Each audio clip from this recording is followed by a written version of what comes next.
What is going on, everyone? Welcome back to the Main Event Wrestling Cards podcast. My name is Adam Gelman.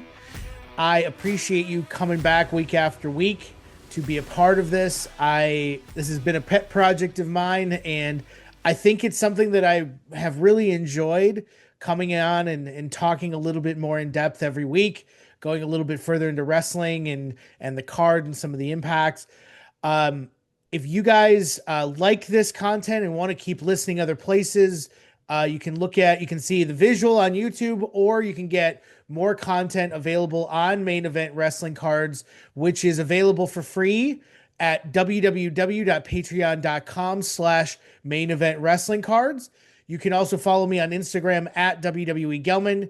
You can see my collection there and everything that's involved with my obsession with wrestling cards. You can also follow me on Twitter at SC Uncensored. Please be a part of this. Be a part of the community. Add your voice. Come and engage with me and in our community that we've built. I think it'll continue to get bigger and bigger and better as Topps continues to release sets and really grow this market. So I have a few things to cover today. I'm going to talk about some of the happenings from SmackDown and Monday Night Raw. I'm going to talk about Cactus Jack and some of the breaks that have been posted and just sort of leading into the release this coming Friday. Then we'll talk a little bit about Finest and what we learned from Topps over the last couple of weeks. And, we'll talk a little bit about big sales in general sports cards and what it would take for something like that to happen in the wrestling card market, which I think is a really cool discussion to have. Like, how much would it really take to change this market completely? And I'm really interested to get into that discussion. Um, I also want to take some time to sort of walk through my experience at Monday Night Raw a couple of weeks ago in Philadelphia, because it was a life-changing experience for me. Even though it's kind of embarrassing to say that I haven't had much in my life from a non-family perspective to go above and beyond what happened last Monday night, but it was just so cool to be able to be a part of that. So I'll get into that as well. And sort of how that changed my collecting experience long term as over the next few years as Becky Lynch continues to her career and potentially moves into a different phase of her sort of pop culture icon status, I guess, if you will. But let's start with Friday Night SmackDown last week, because I think it is really cool when wrestlers get the opportunity to be a part of their show in their hometown. And, even though Becky was not part of the SmackDown roster, this was the first time that they had brought a TV taping to Dublin, Ireland. And I think that there were two wrestlers probably that needed to be a part of it, just because they make their original sort of home there. One of them is Becky Lynch. One of them is Lyra Valkyria. Finn Balor is also from Ireland, but I know he's more from a different part. I think overall, like going into this show, I didn't really have much of an expectation, because I knew John Cena would come on and he would do a shtick with Logan Paul leading into their match, at Clash in Paris. I also knew that they were probably going to build a lot of the other aspects of the show up through this SmackDown side of it, because even though they haven't actually gone through and said each pay-per-view is being delivered primarily by the roster of one show versus the other, it's kind of the way it works out. Like, they may have one match from SmackDown and 3 or 4 matches from Raw, and then the next month it'll flip. So it still seems like it's mixed, but they try to really alternate the storylines in a way that makes sense in that respect. The big four are still sort of combined all show pay-per-views though. So like we saw with SummerSlam, each night had multiple matches from both types of shows. But when you get to these middle of the month sort of pay-per-views, they tend to be weighted one way or the other. And this one tends to be more of a Raw focused show. So I think it's important to consider that as we build into the storylines that are leading this pay-per-view. But Becky coming out and getting the pop that she did, getting all of the chants, really was an awesome moment. And I think that as she continues to formulate her new version of the man, like moments like this really resonate. I think she's already had a big moment with Nikki Bella when she dropped that line that went viral about you can't see him anymore. But seeing that she's being able to turn her hometown crowd against her is really really cool to see. I think she did an awesome promo. I laughed a couple of times some of the lines that she said. So yeah, that was a really interesting opening to the show. It led into a match I really wasn't expecting. Tiffany Stratton coming out, Nia Jax coming out, Jade Cargill coming out, like having this tag match where Becky and Nia have to team together. Like that was kind of unusual giving their history. But when you're the heel on the roster, you team with the other heels, and Nia's clearly a heel. So they wanted to do this. I probably would have gone a different direction, but because Tiffany Stratton and Nia Jax are on a collision course to have another match for some reason, that's the way it's going. Um, I think overall SmackDown was pretty uneventful in that respect. But I like what they're doing with Drew McIntyre. I like what they're doing with Sami Zayn. I like all of these things, switching spots and doing these aspects of the show that really build up storylines leading into War Games, which is going to happen around Thanksgiving time frame, is really cool. But I want to talk about Raw yesterday because I think we're getting a really good picture of how the women's championship is going to be sort of played out, because for a while they really probably were caught off guard that Naomi was going to have to drop the belt. They clearly didn't have a plan in place. They're going to announce it next week. I'm really curious who's going to be in this match. I think from a hobby perspective, Stephanie Vecchia winning the title would be just insane. Her cards would go absolutely more nuts than they already are. And but otherwise, you don't have many people on the Raw roster that they've built up to this level other than Rhea Ripley, who is arguably one of the most popular superstars in all of WWE. You have Io Sky, who is tremendously capable of handling the title and has done a great job of it. You have Asuka coming back, from her injury. And so I think you have some pre-established stars that could fill the void, but they're not somebody new or different.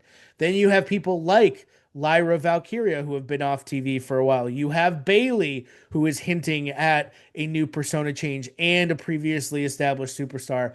All of these women are some of the top valued stars in the hobby, and their cards continue to be the ones that you want to chase, especially Rhea Ripley, especially Io Sky. Like those are the types of people that drive our sort of understanding of value for women's wrestling. I don't think Becky is going to lose to Nikki Bella. I think that that that segment just proved to me like Nikki Bella has no place in this era of WWE, and I really hope that she doesn't win. I hope they let Becky continue to do what she's doing. It's been so entertaining. Her feuds are great. The lines she delivers, the way she delivers them are great. I'm biased, I know, but I think this has been a really entertaining run for her, and I hope it continues at the Intercontinental Championship level. I don't think she needs to be thrown into the mix here, but anything can happen because she's a pre-established star who has a legacy of being the top woman on the roster. So, that's an option as well, but I don't think that's probably the direction they go. Then you get into like AJ Styles and Dominic Mysterio, you get into Judgment Day, you get into all of these different aspects of the different Raw matches that are going to be factored in. None more important than the Fatal 4-Way with Rollins, LA Knight, CM Punk, and Jey Uso. I think there is a 0% chance that Seth Rollins loses this title at Clash in Paris.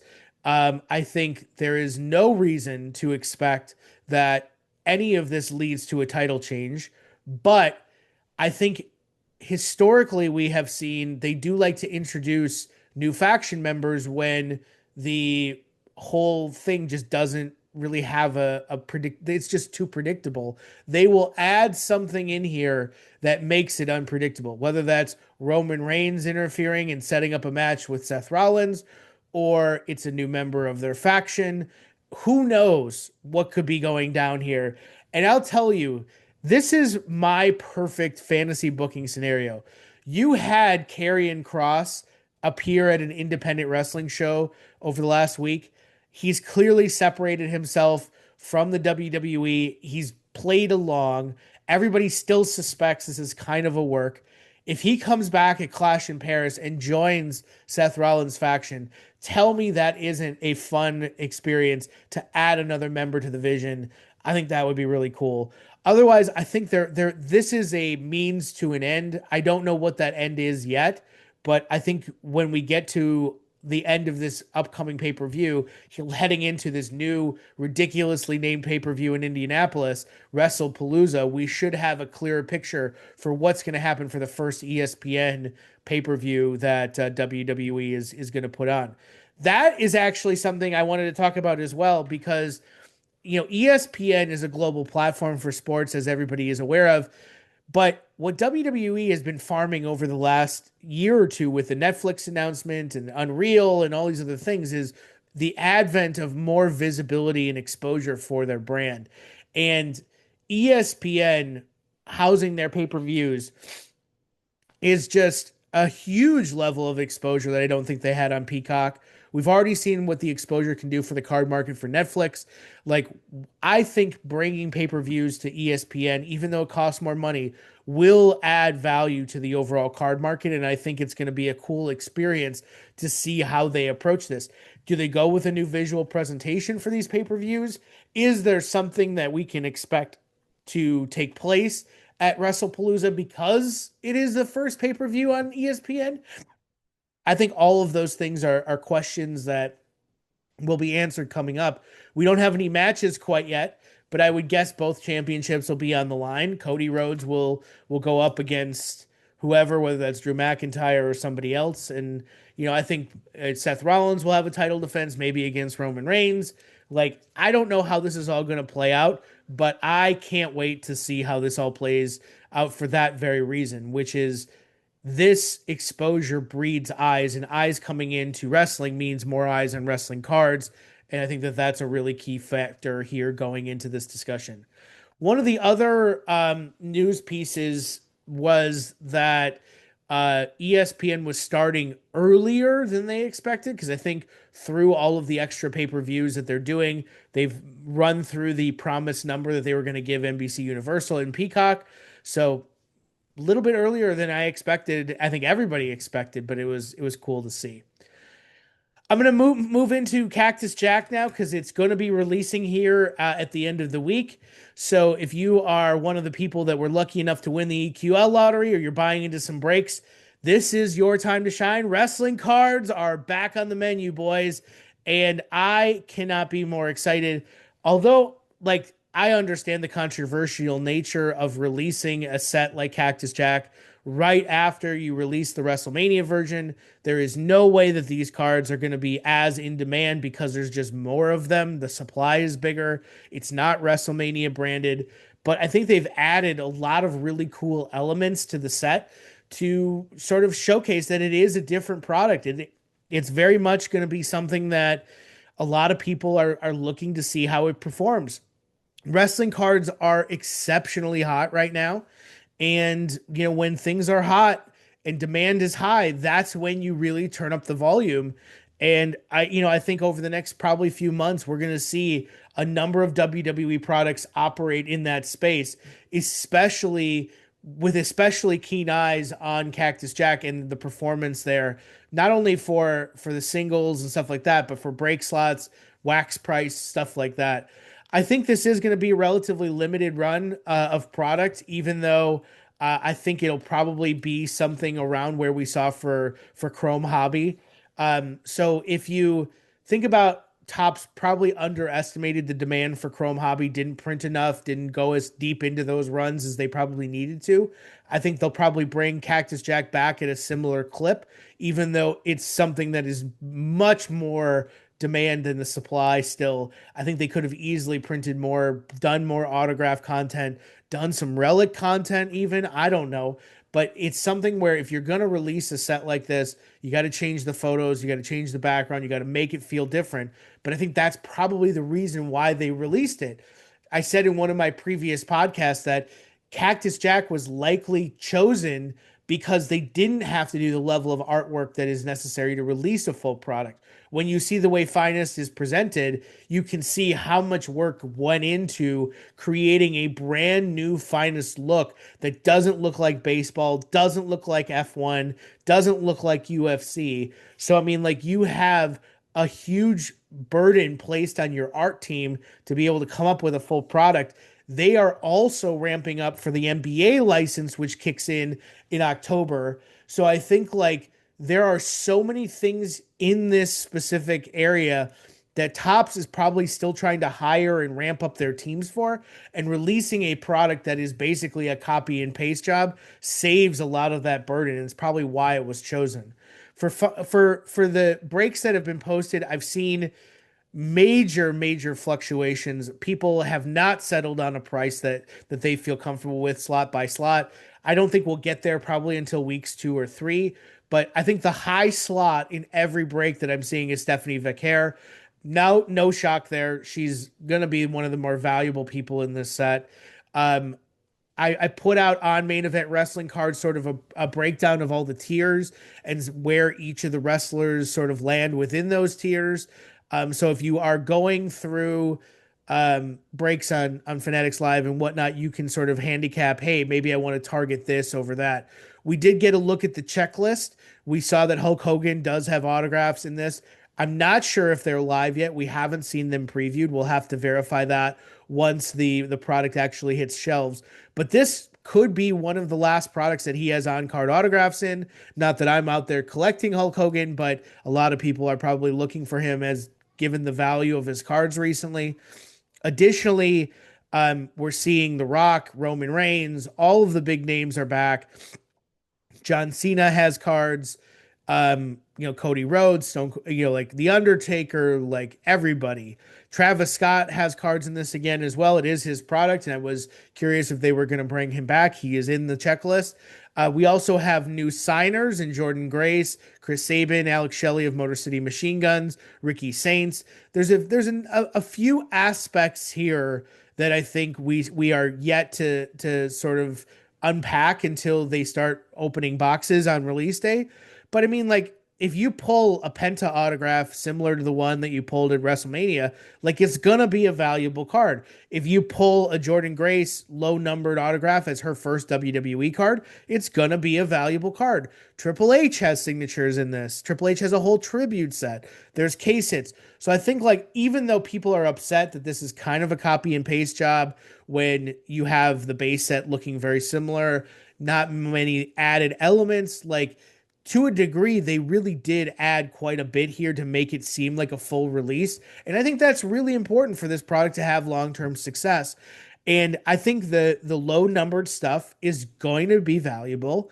I don't think the singles market is going to drive the wax price. I think the wax price is going to be driven by breakers and replacement costs for collectors who are trying to get access to this product. It's going to be limited because, as I said on main event, when you go into a lot of this planning for the different aspects of a product, you're not you're building a product at a manufacturing level to deliver on the content that you expect.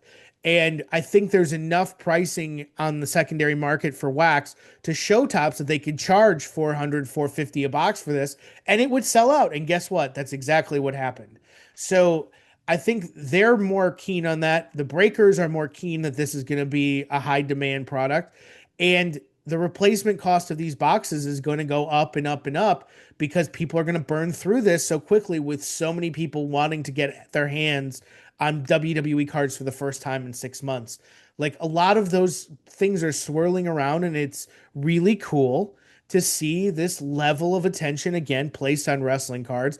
I'm excited for that. I don't think that the singles are all of a sudden going to show us something that we haven't seen before in other areas. So, like, when the Cactus Champions Rhea Ripley card sells for 9K, the Liv Morgan sells for 6K, and all these other things, like, are we going to see cards at that level?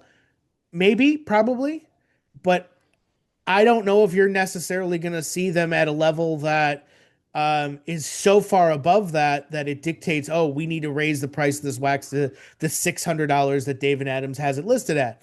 Like, again, the singles market only drives how many people are willing to buy into the slots. It's not necessarily how many cases are being broken on a Fanatics Live or a whatnot stream. That is a pretty constant thing. When you have CSL, ripping five, six cases a night, they go through product pretty quickly and they need to replace that product for the next day's show. So like when that product replacement goes and goes and goes and goes, it burns through the available allocations that are out there, and that's what drives wax products higher in price, not necessarily, oh, this, Hulk Hogan Superfractor sold for 10K. That's one card in a run of thousands. It could increase Hulk Hogan's slot price when you break up the allocation of the slot prices across the tiers. But I don't necessarily think it drives Hulk Hogan's, or I don't think Hulk Hogan's Superfractor price drives the box price that much higher. So the only thing that really affects it at a wholesale level like that is, let's say that you have multiple people like Hulk Hogan and Stephanie Vicaire and all these other people whose values jump overnight because of an instance on TV. Then you might see, oh, this is her card. I want to get access to this product. It's much more of a long-term consideration than a short-term one. So just keep that in mind. The wax price may not reflect what's actually happening with the singles. It could have some impact if, like, hey, singles aren't moving very well, things are going well below what we're expecting, slot prices aren't moving as quickly as we thought. Like, those are things that can have impact day to day, but it's usually minor, not major. So as you get into breaks for Cactus Jack on Friday, really hope that everybody does well. Best of luck to everybody who's taking the gamble.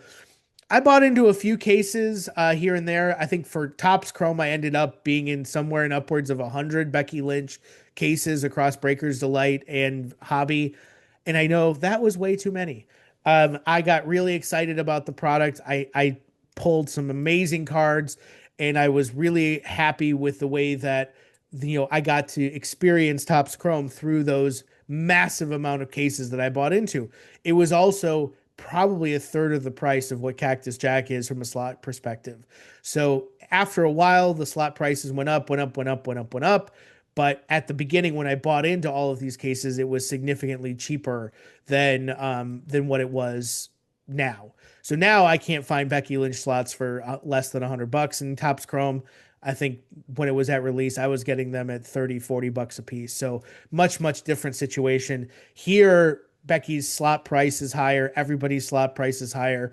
The secret is out. Everybody's on Fanatics Live now, trolling those listings. I think it's a much different situation than what we saw for Topps Chrome release, when very few of the mainstream breakers on Fanatics Live knew what was going on, listing prices at very, very low per case. So that ship has sailed, I think.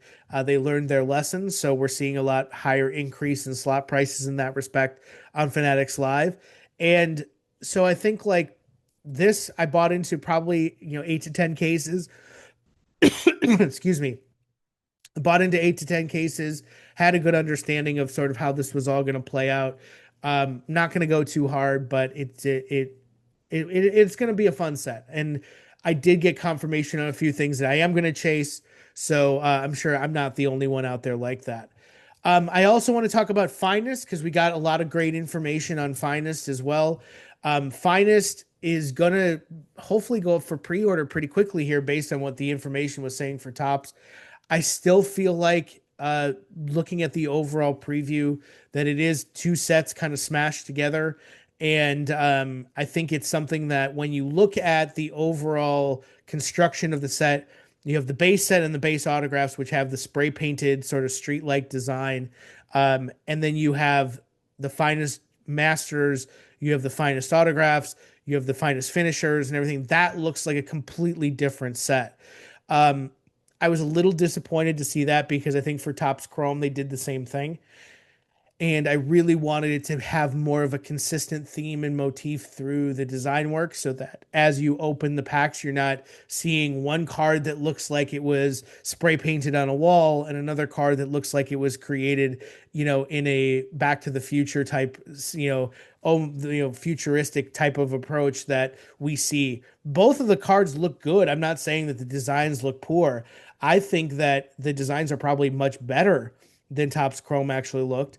But because we're seeing a lot of these things go into play where, they're trying to extend out print runs because the demand is higher, like they need to add additional sets and they're going to places that necessarily don't fit the theme that we're seeing in the base cards and the base autographs. I don't like that there are black and white photos on the base cards. I think if you didn't have Cactus Jack doing the exact same thing the couple weeks before, you wouldn't have as much of a repetitive feeling in that respect. So I really wish they had gone with a different approach with color photos on the base cards, much more of a different sort of approach than the way that they're looking at it. But you know, overall, I'm sure we'll get through it and it won't be that big of a deal. As for the inserts, like I saw they're doing Gem Masters, which if you grew up in the late 90s like I did, you know that Finest Gem Masters have an enormous legacy across baseball and basketball and football.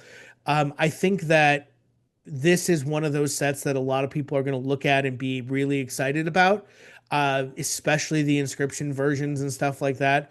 Really cool that they're bringing that in. But again, with a street spray paint type of set, it doesn't fit.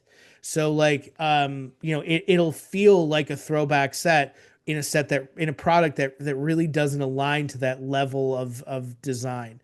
They also have the Finest Finishers, which are kind of looking very much like the Gem Masters design, but they look to be die cut, which is cool. They do have a die cut base card as well. So they are bringing in some of those finest elements that they've brought into F1 and UFC and baseball, which I think is really cool. They are also doing base levels. So similar to Select, you have multiple levels of base with different designs on the back and hopefully different photos. So you can have, when you open a pack, you're going to have a common, you're going to have an uncommon, and you'll have a rare level, and then you'll have rare die cut level as well. So similar to Select, you'll have like a 300 card base set representing all of these levels at once. So that's a new approach for Finest over the last couple of years. I ripped a couple of boxes of F1, and that's it's hard to tell in some cases as you're going through the pack which level is which, but once you rip a couple of boxes, you get it down pretty easily. Plus, on the back of the cards, it says which level it's a part of, so you don't have to guess. I think one of the things that I didn't see were any relics, so I'm curious, like where the relics actually exist in the market here. And I would like to see more WWE products that have these event use relics that we've been promised. I think the first one that will have that is Exalted or Universe, whichever comes first. Both of those products have the event use relics in them. They could come in Finest, but it doesn't look like they have autographed versions of those relics in Finest. So maybe there we'll have to figure out how we expect the market to change as relics are introduced. The last thing I want to cover here for Finest is when you look at the way that this product is going to be priced versus the way Cactus Jack is going to be priced, I have yet to really understand if it's going to be something similar or if it's going to be something that is drastically different. We could see Finest come in similar to where Chrome was at 175 bucks, maybe ending up 400 bucks on the secondary market, with Cactus Jack being 450 to 400 to $450 through pre-order. Maybe we're back to that level depending on how the boxes perform. They can change the price whenever they want before pre-order. So, we may not find this out until it's actually listed on the site. But overall, like, wax cost is going to be something that I think is going to be a challenge for many collectors to stomach over the next couple of months, at least until demand normalizes with the supply. So overall, we're going to have to figure out how that all sort of plays out, and I think it's going to be a tough moment for collectors who really are expecting more access and cheaper boxes. I don't think Finest is going to be that product. It is another Chrome product. So it is something that we are having Chrome. And I think that's a problem when you are also charging $400 a box because collectors want the variety. Now, personally, my hobby experience and many others is built around a chrome stock product in my collection. I very much collect everything, but there's a focus in my collection on superfractors, black prisms, having those high level collection pieces from a shiny set. And I am very far from the only one in that respect. So Topps knows that they can hit home run after home run after home run with a lot of the chrome style products. So I would guess that's a factor. It's also one that they're very comfortable making those products and how to design them, getting them signed and stuff like that without much damage. Like all of that is really a big part of their identity in this hobby, as the Topps manufactured products are usually having some element of chrome. But we see Exalted coming to the market through the signings they're doing at the individual shows. Wrestlers are showing those on their social media. And a lot of them are saying, like, hey, you know, we understand that there is a need to have variety in the market. And I think Exalted is going to be a paper product. And it's going to be one that's probably aiming to be a little bit cheaper in its cost. But again, we don't know yet. So all of these things are really important to consider. Last thing from on this front in terms of new product, Exalted and Universe seem to be the next two sets. I'm not sure what's driving the delay on Universe because it was actually signed before Cactus Jack, and now it seems like multiple products are jumping in front. But I'm wondering if the event used relics are really what are causing the delays, but it could be any number of different things with WWE in the mix that could be contributing to that. I'm going to move on to some of the other things that have happened in the hobby over the last couple of weeks. One of them is this giant card sale of the dual logo man of Kobe Bryant and Michael Jordan, setting the record for the all-time highest sports card ever sold in public auction. It sold for close to $13 million. It was purchased by Kevin O'Leary of Shark Tank, Mr. Wonderful, if you guys watch that show, um, with his business partner Shine on Instagram. I don't have much to say about the sale. I think it's a sale that most of us probably aren't paying attention to very closely just because it's something that is so high and so out there and just not part of our niche. But it made me think, like, what would it take in terms of a dollar amount or an effort level to truly change the wrestling card market? Is that $100,000? Is that $250,000? Like, where does the the market change? What is the level of money to change it to a degree that it cannot be changed back? And like, I think what we saw in 2020 and 2021 was that sports cards took like a 60% jump in value overall. Then over the next couple of years, it went down to be maybe about a 40% jump, followed down to about a 20% jump, which became kind of like the new normal. So that floor went up 60%, but even after a dip, it's still 20% above where it used to be. If you think that the normal growth rate is about 5% per year, like that's still a significant higher margin than what we were expecting.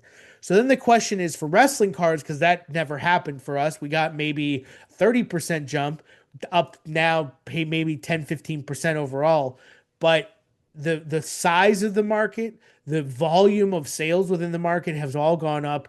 It's just maybe the extremes aren't as extreme anymore.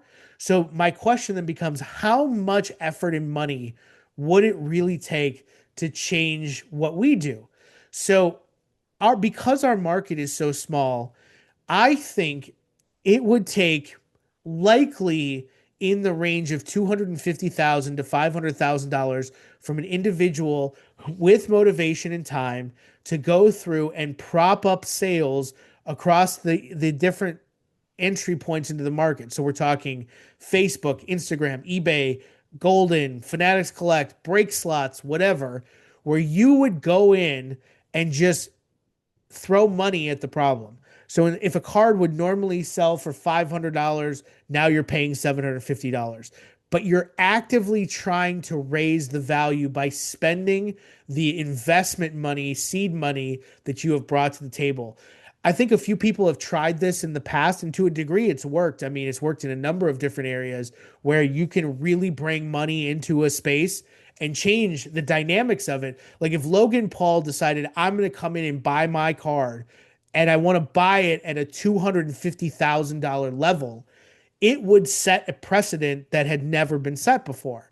If if the same person wanted to come in and spend that $250,000 over a period of months, periodically increasing the sale volume of high visibility cards. So instead of those cards selling for $5,000, maybe now they're selling for $7,500.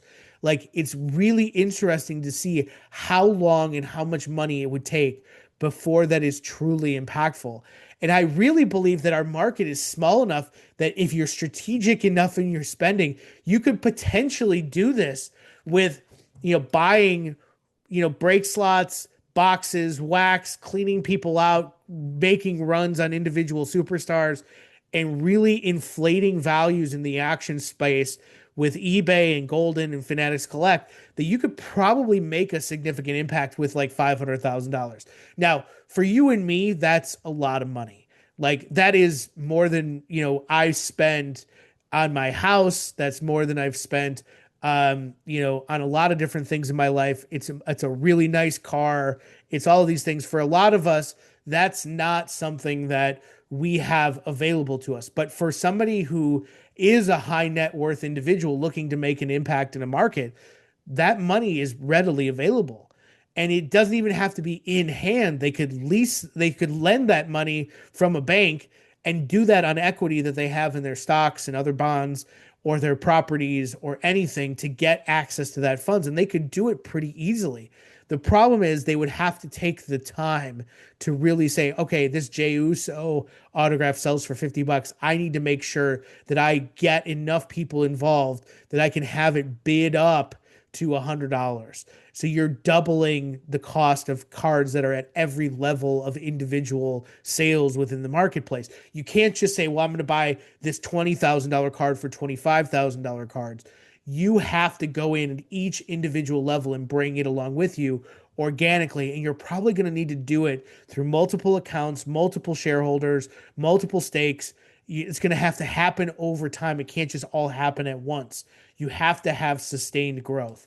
So that's a pretty interesting discussion of like what it would really take for a person who would go spend $12 million, $13 million on a single card. If they just decided, no, I'm going to spend that money to bring up a niche market that I can control because it's so small. Like, I think that would be really cool to have that discussion. Now, I don't want this to happen because it's really inorganic growth. I think what WWE cards have been doing over the last couple of years is all organic growth. And, it's really interesting where you have the hobby in a bull market type of situation where everything is up, wax prices up, singles prices are up, everything is on the up and up. But then you also have these niche markets that really could benefit from influxes of cash, especially if you're doing it in the right spaces. You could change a market in 6 months, 12 months, easy. And I think I'm curious that I've seen people in our market currently who are obviously seeing the availability to be that guy and really investing a huge amount of money into this space to see what they can get out of it. And I think those people probably be the first to admit that that's their goal. I think those people will be the first to admit that they're not ashamed that this is their goal. They know, they see an opportunity, they're business people, and this is their business. Like that all makes sense to me. As a collector, especially one that, really thrives on collecting one specific person, I don't see as much of the impact there because Becky Lynch is never on the top tier list. She's not an S tier investment like Roman Reigns or The Rock or Stone Cold Steve Austin, people that are household names. So I think like for me, I don't see as much of an impact. If you collect Cody Rhodes, you'll see an impact.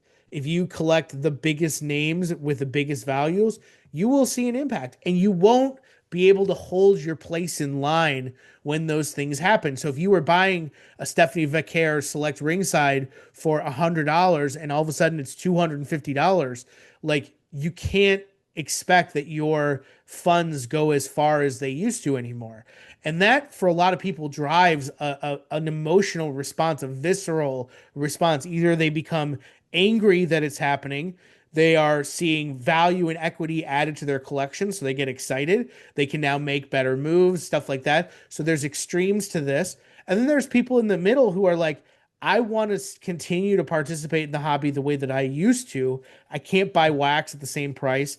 I can't buy singles at the same price. I can't do anything at the same price that I was before. So either my involvement goes way down because I don't have the available budget to continue my sort of journey of collecting, or I am going to say I'm out. And like that has happened too.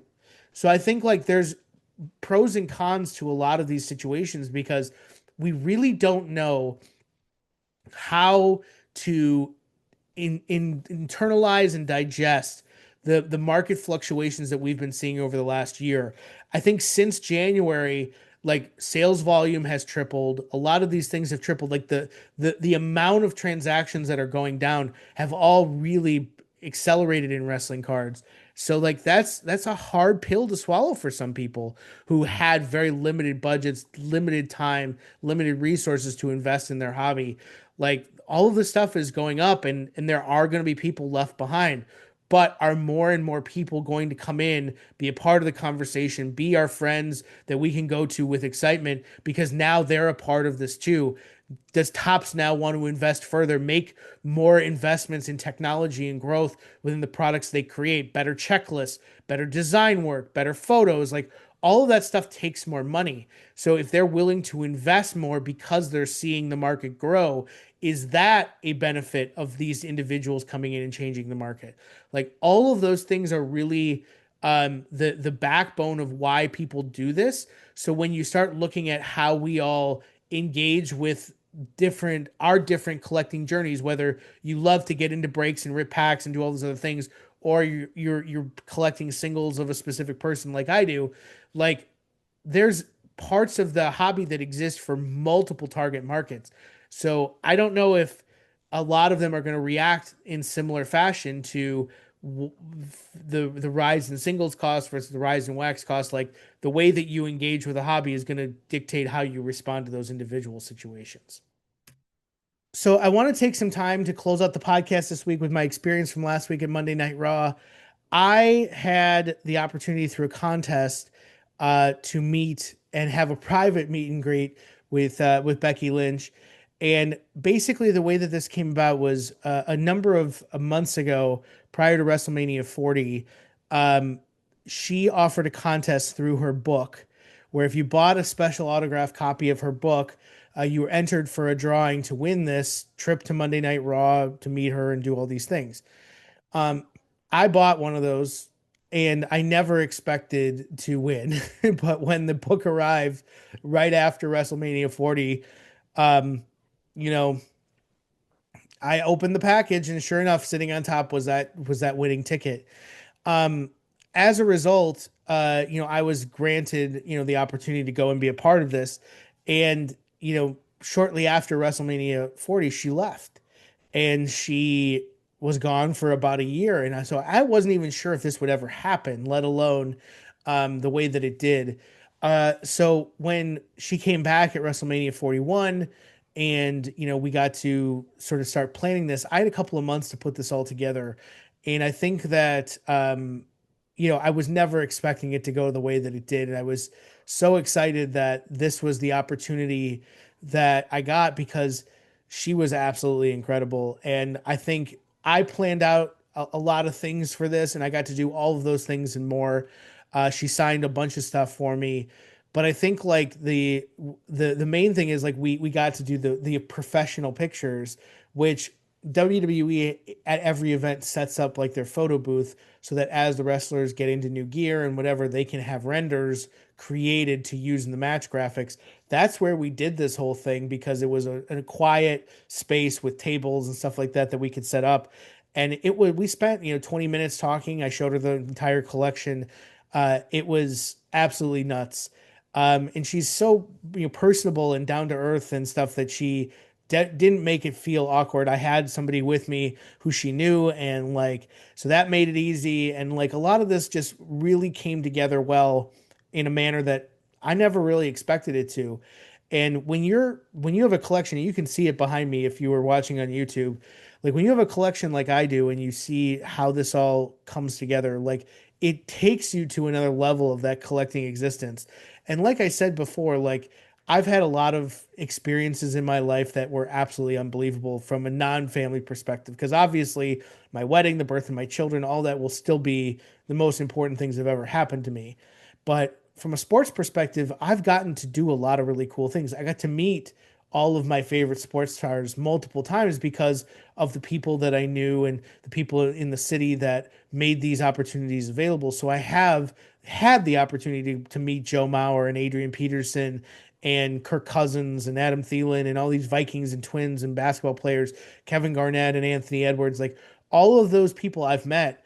I've also met a lot of like the sports stars through my relationships with Upper Deck and Tops and Panini and so on and so forth. So like getting the opportunity to meet famous people is not a new thing for me, but doing it with having that opportunity to meet the individual that inspires your personal collection the way that I have. I've never built a collection like this for any other person in sports. So that particular piece of it was a major experience for me, and that's why it was so important. I also was able to trade some information and other things with her that made this worthwhile beyond just, hey, sign my stuff. So I think like there's so much there that I'm not going to bring to the public forum here that really I made sure was a focal point of this experience.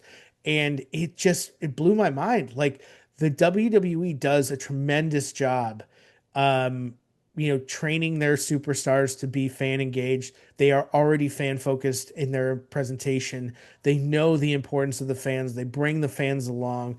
And every one of them is appreciative no matter what type of person you represent, whether you're a 43-year-old man with four kids at home who does who collects you, or you're the kid themselves. Now, my kids couldn't make it because they were visiting their grandparents in Florida, but like all the other aspects of this really came together perfectly. And I think when you look at the different experiences that a collector can have, this probably is the top experience. Like I can't think of another thing that I could do to one up being able to spend this time with her and show her the passion that I have for collecting wrestling cards, the collection that I've built around her, and provide the things that I provided. And I think it's really cool that they are so receptive to a lot of these things and doing it in a manner that makes this all the type of experience that somebody gravitates towards. Now, there are five other people or four other people that won this same thing that I did. And I'm sure that they'll have a very similar experience, even though they don't have, $100,000 collection sitting behind them on camera. Like that's what makes these things special. And, they always say, like, don't meet your heroes, they'll disappoint you. Well, they could not be more wrong in that respect. And I think that, when she saw the level of dedication that I had to a lot of this, like she was moved to a point where she was like, wow, this is really, really awesome. Like I've never seen this. I didn't know that this was something that was possible. And she took time and went through it and did all those things. And it was like, that's what I was hoping for. So I think, as collectors, we always try to find the inspiration to keep going and keep with the grind that is required for us to do what we do. I mean, collecting is a grind. And these types of experiences always reinforce that. Now, you can make fun of me all you want. You can say, oh, he's just, big nerd, big dork, whatever.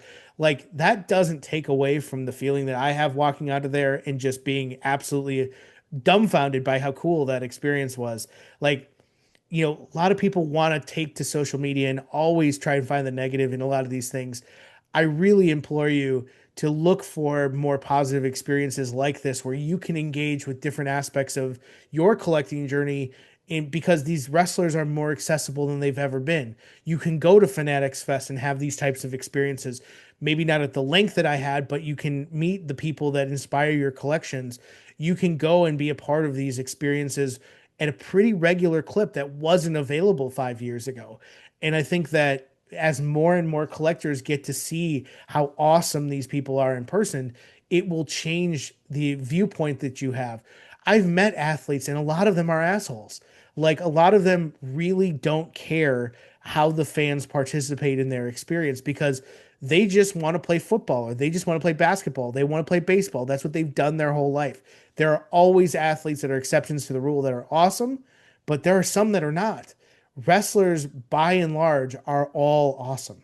Like I have very rarely had a negative experience meeting a wrestler, whether it's The Undertaker or Stone Cold Steve Austin or whoever. It's rarely a negative experience because WWE functions and it is built by moments created by the fans. And I think the wrestlers are keenly aware of that more so than any other sport on this planet, which only reinforces how awesome it is that we collect the one sport that's an opportunity. I mean, if you collect Alexa Bliss and you go meet Alexa Bliss in one of her Cricket Wireless sort of meet and greets, she's going to be awesome. If you meet Jey Uso in the airport, it's likely he's going to be awesome as long as you do it the right way. Like a lot of these people are keenly aware, as I said, of how the fans react to them, and they want to maintain a level of appreciation with the fans because they recognize they are where they are because of us. It's not because they have immense talent or the opportunities. That's a part of it, but not like it is in baseball and basketball, where your talent defines your ability to be successful. Wrestling is more about catching lightning in a bottle more than anything. As long as you're on TV at the right spot at the right time saying the right thing, you'll be just as popular as anybody else. Just look at Jey Uso's as an example, walking into a press conference drunk off his ass because he just won the tag titles with Cody Rhodes and saying yeet over and over again. All of a sudden that becomes the catalyst that wins him the world title. Jey Uso has been a worldwide talent for a very long time, but he's never had the level of focus that they've had here in the last couple of years, all because he had too many drinks that one night. So keep that in mind. Like there's so much here that can be unpacked, and it was such an amazing experience for me, and I wanted to say that. Um, Outside of that, like I really hope that you guys have a great experience with Cactus Jack. I think Finest is coming hot on the heels, and this is a fun time to be a wrestling collector. Just every set looks like it's going to be ramped up and higher in the way that you can engage, and I can't be more excited for this time. So be sure to check back next week. Thanks again for joining us. You can follow me again at WWE Gelman on Instagram, at SC Uncensored on Twitter. You can follow the Patreon group for free at www.patreon.com/main event wrestling cards. Add your voice to the fray. Come on by, be a part of our group. It's something that I think has grown over time and it's going to continue to grow, and I'm excited for that. So thanks again for listening. I'll catch you guys next week.